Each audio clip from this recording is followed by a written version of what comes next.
Is that this was the moment when the penny dropped for the MP Penny Mordaunt. Now you remember Penny, of course, simply because she had such a big starring role in last year's coronation of King Charles III.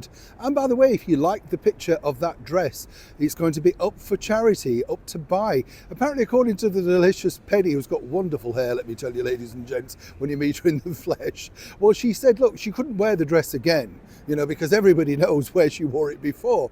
I don't know. Do you agree with Penny to give it away, even though it's a good cause for charity? Shouldn't you really save it for historical value? I know it was available to see behind me here in the Houses of Parliament for a while. But again, it is an historical piece now, isn't it?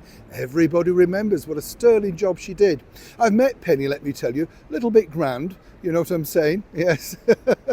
Little bit, shall we say, regal herself. Of course, he finds out that Penny apparently found out that the penny dropped when she tried to make contact with none other than the former royal Meghan Markle. You see, here's the deal. When Meghan joined the British monarchy, she felt, of course, that she should reach out. Now, if you remember, a lot of female parliamentarians reached out to Meghan Markle. Did she visit Parliament and thank them? Did she write to them? No, way too busy.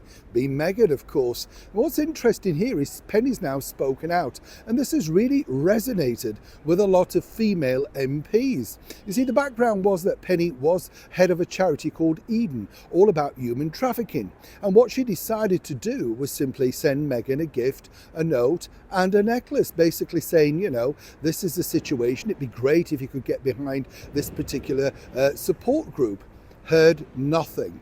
Absolutely nothing back. And apparently, according to Penny, she wasn't too stunned by this, because at first she felt, well, perhaps she's busy, new role, etc. Then it turns out that quite a few individual parliamentarians apparently wrote to Meghan, basically talking about what they're doing, charities involved, you get the bigger picture. Nobody heard back.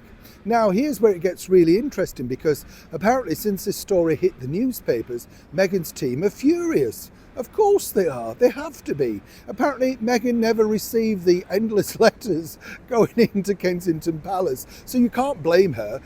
She was literally new to the job. Perhaps she was never shown them by all those personal assistants. But either way, this is another damning report against whoever takes on Meghan Markle's PR, because there you have potentially the next leader of the Conservative Party over here in Penny Mordaunt. She's very popular with the voter.